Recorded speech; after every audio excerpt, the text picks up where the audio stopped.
Que Dios nos bendiga, que Dios nos guarde, saludándoles en el amor del Señor, deseando ricas y abundantes bendiciones del cielo hacia sus vidas.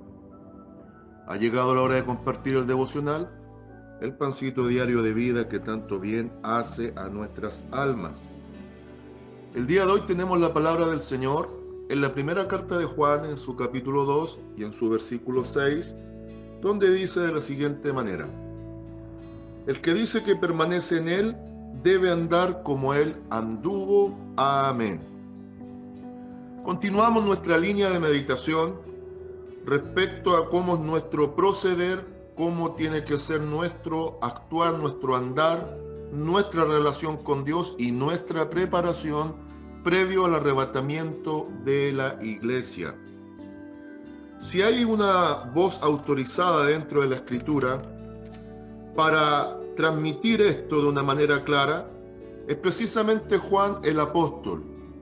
No hay que olvidar que este es el mismo escritor del Evangelio, es el escritor de las 3 cartas y es el escritor del Apocalipsis. Es el mismo que estuvo recostado en el pecho del Divino Maestro en el momento de la última cena o la cena pascual previo a la cruz. Es el mismo que antes de ser transformado en esta relación maravillosa con Dios, era uno de los denominados Boanerges, junto a su hermano Jacobo, o hijos del trueno. Que Dios nos bendiga. Es el mismo que con autoridad ahora nos está diciendo cómo tenemos que caminar en la vida cristiana. Y ahora, si esto lo llevamos al tiempo actual, ¿cuánto más esto está cobrando peso en los días actuales? Aquí nos dice algo preciso. Quiero partir desde el núcleo, desde lo principal, que nos convoca a la meditación hoy día, y después ver algunos versículos para darle entendimiento a esto. El que dice que permanece en él debe andar como él anduvo. Así también se entiende en otras versiones: el que dice que permanece o está en él debe vivir como él vivió. Yuhu, yuhu, yuhu.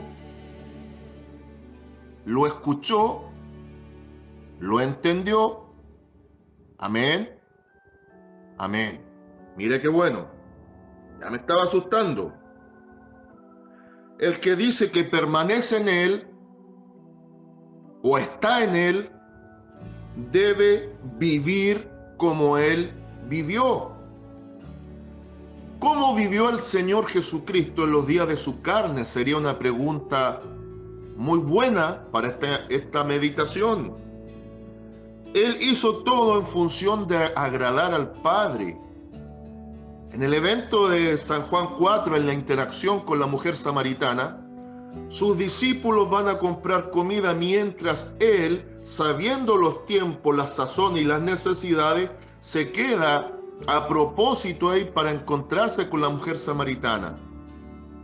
Pero los discípulos también le dicen que ellos iban a comprar pan. Y el Señor le dice: miren, yo voy a hacer la voluntad de mi Padre porque esa es mi verdadera comida. Vemos la abnegación como punto 1 del Señor Jesucristo. Él no preferenciaba satisfacer sus necesidades, sino preferenciaba poder ayudar al otro. ¡Ay, ay, ay! Él tenía todo el derecho de haber comido porque tenía hambre y era lógico. Podría haber acompañado a sus discípulos para satisfacer una necesidad básica y que en ese momento era prioritaria: la necesidad de alimentarse. Pero para él había una comida que era mucho mejor, que era hacer la voluntad de su Padre, porque en ese cumplimiento de la voluntad del Padre había un alma que estaba en juego.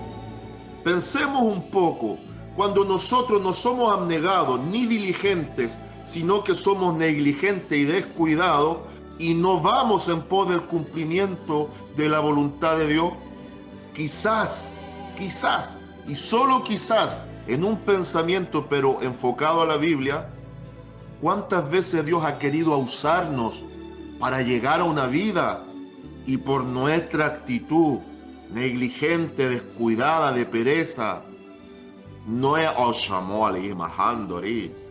hemos cumplido para que Dios nos use como el canal de bendición para otro? Alguien me puede decir, pastor, pero Dios siendo soberano, conociendo todos los tiempos y todas las cosas, si esa persona estaba para salvación, igual se iba a salvar. Sí, con un detalle, que esa persona se iba a salvar, pero quizás ahora Dios usando a otro instrumento. Pero usted ya está perdiendo ahí. Que Dios nos bendiga. ¿Cómo más vivió el Señor Jesucristo? La Biblia es maravillosa en todo su contexto.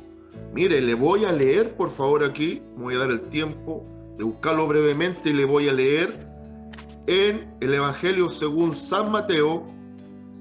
Y en el capítulo 9 se nos va a reflejar el corazón del Divino Maestro y cómo este corazón permitía que Él accionara siempre en pos del Padre y en pos del llamado. San Mateo capítulo 9 y en su versículo 35 al 38, la mies es mucha. Recorría Jesús todas las ciudades y aldeas, enseñando en las sinagogas de ellos y predicando el evangelio del reino y sanando toda enfermedad y toda dolencia en el pueblo. Discipulado, predicación y sanidad. Y al ver, atención aquí por favor, versículo 36, y al ver las multitudes, tuvo compasión de ellas. ¡Ajá! Porque estaban desamparadas y dispersas como ovejas que no tienen pastor. Él tenía claro su llamado, su misión. Y así como era abnegado y diligente como número uno, como número dos, tenía un corazón compasivo. Sabía amar sin esperar nada a cambio. Él venía a cumplir con el Salmo 23. Él es Jehová nuestro pastor.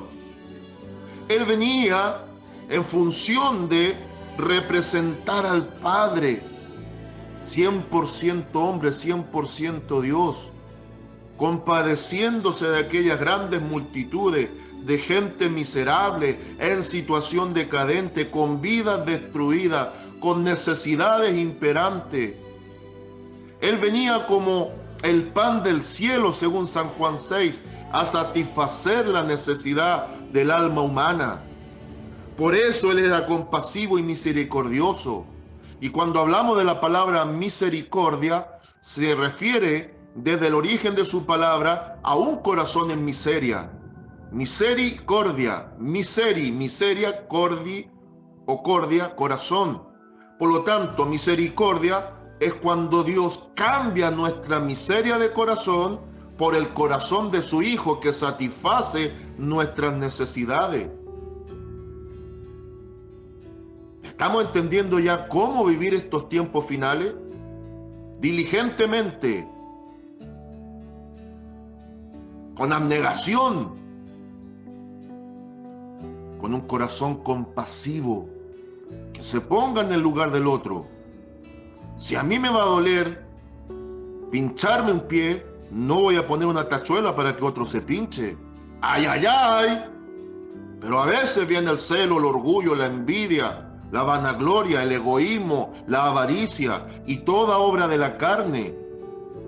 Según Gálatas capítulo 5, versículo 17 en adelante, viene toda manifestación de la carne cuando no obedecemos a estos principios. Ahora mire el corazón maravilloso del Maestro. Por favor, permítame leer. 9:37 y 38 de San Mateo. Después que veía estas multitudes dispersas, necesitadas como ovejas sin pastor, Él dice esto. Entonces dijo a sus discípulos: a la verdad la mies es mucha, mas son los obreros pocos. Rogad pues al Señor de la mies que envíe obreros a la mies. Aquí también tenemos que ser intercesores como punto 3. pero con corazón de obrero. Punto 4. ¿Ah? ¿Cómo vivir estos tiempos finales si queremos vivirlo como el Señor Jesús? Diligentes, abnegados, compasivos, intercesores, con corazón de obreros y no con corazón de señores. Hay una diferencia grande. Ahora le invito a que volvamos un momento a 1 de Juan capítulo 2, versículo 6, y vamos a leer algunos versículos anteriores para entender bien qué nos está transmitiendo Juan en esta mañana. Mire, versículo 3 en adelante. Y en esto sabemos que nosotros le conocemos si guardamos sus mandamientos. Entonces, como sexto punto, tenemos que conocer bien a Dios en estos tiempos, sobre todo, para ser conocidos por Él. ¿Y cómo somos conocidos? Cuando hacemos la voluntad de Él. San Mateo 7:21, no todo el que me dice Señor, Señor.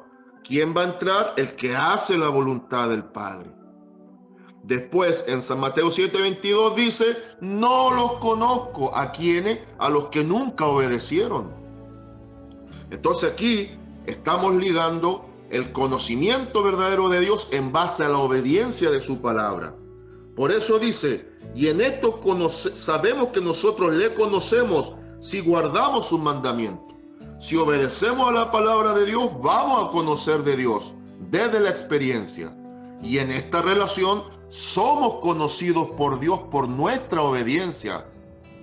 Ema Shaloi Kamdoro.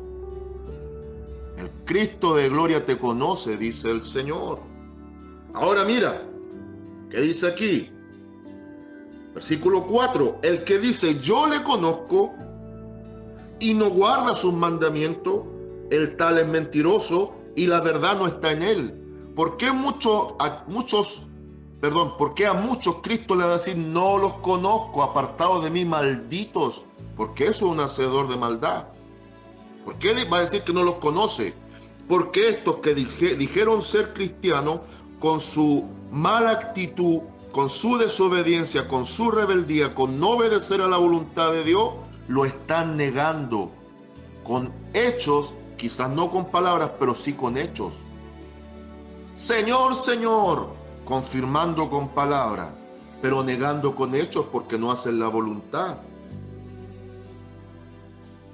Y van a quedar excluidos porque Dios los va a tratar de mentirosos. Y casi cerrando el libro de Apocalipsis hay un listado donde los mentirosos tampoco tendrán parte en el reino de los cielos.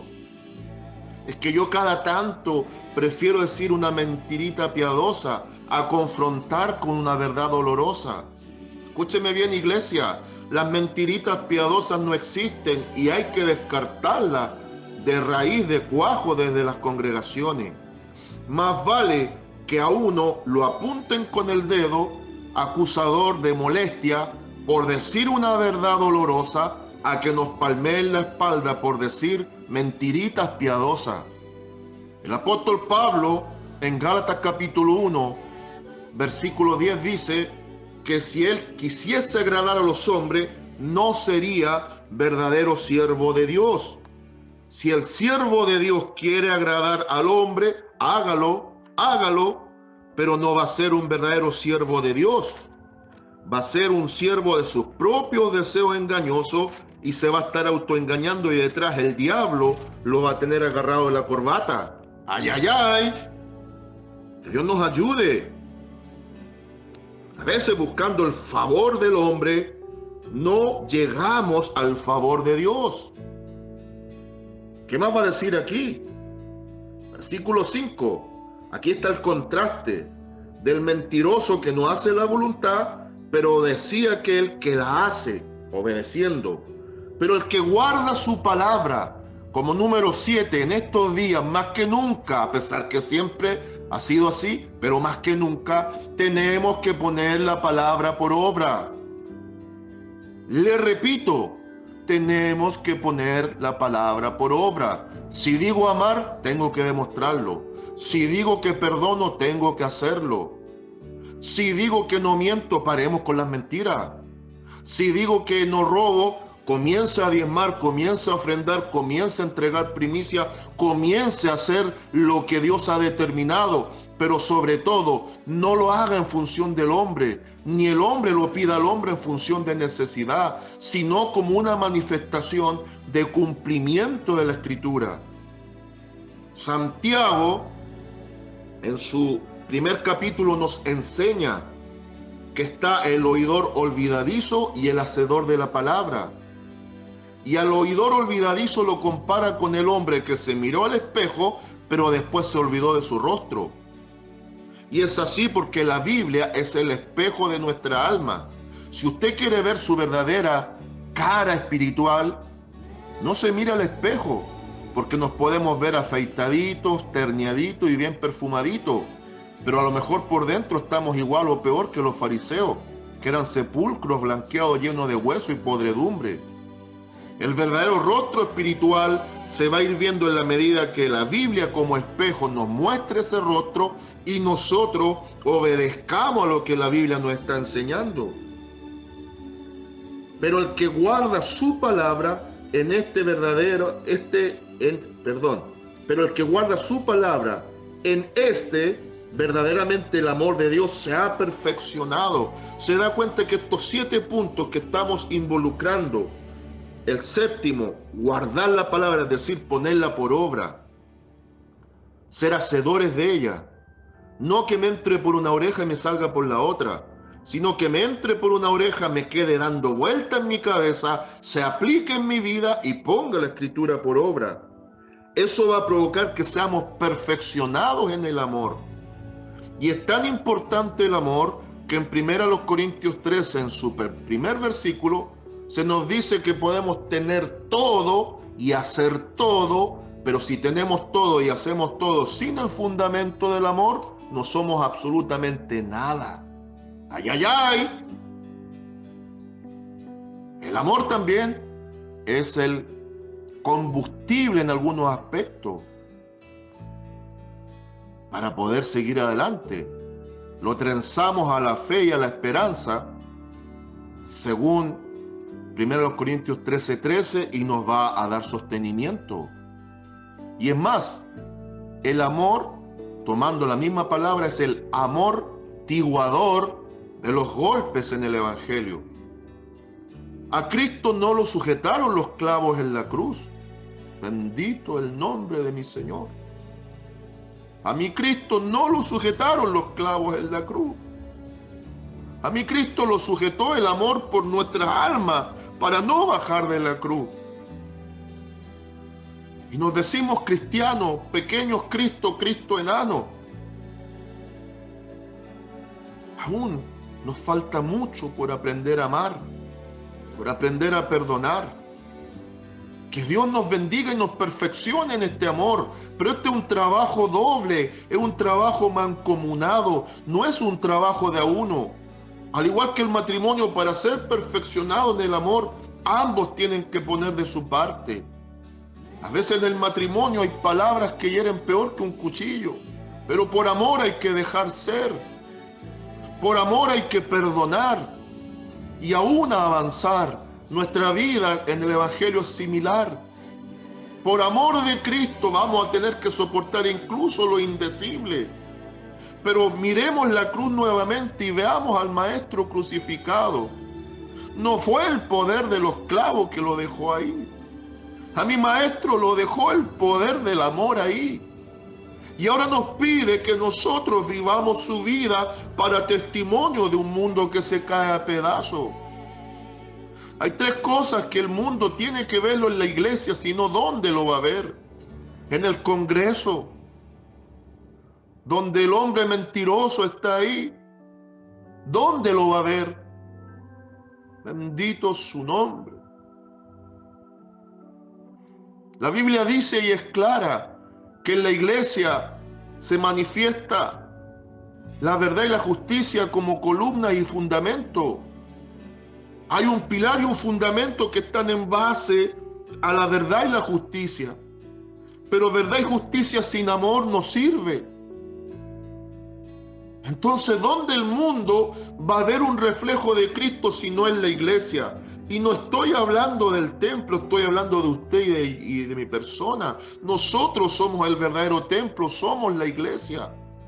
Que por amor de nuestro Señor vamos a tener que estar dispuestos hasta lo indecible para que el mundo pueda ver que hay un Dios que le ama, que hay un Cristo que murió por ello y que hay un Espíritu Santo que está haciendo el llamado por medio de una iglesia que aún está, pero que tiene que perfeccionarse para el arrebatamiento.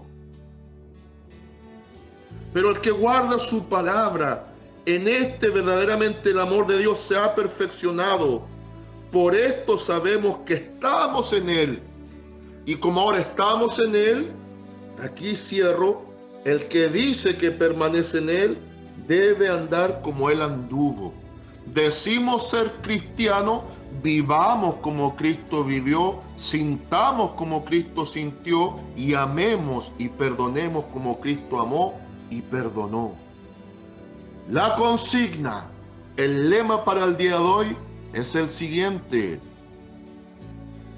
Cristo es mi modelo y yo me amoldo a Él. Y el consejo aplica de esta manera: frente a estos 7 puntos presentados,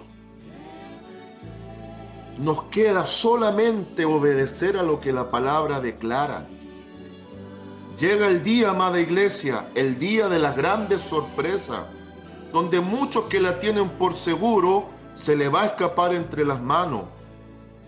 Y probablemente, más bien dicho, con toda seguridad, habrá postreros que serán primero y primeros que serán postreros. Habrá prostitutas, borrachos, delincuentes y homosexuales que llevarán la delantera porque en el último instante o en el momento preciso se rindieron completamente a Cristo y Él transformó completamente sus vidas y vivirán para alabar y adorar al Cordero. Pero ay de los rebeldes, porfiados, contumaces en las casas de oraciones que piensen que por tener el título de hijo de Dios es suficiente.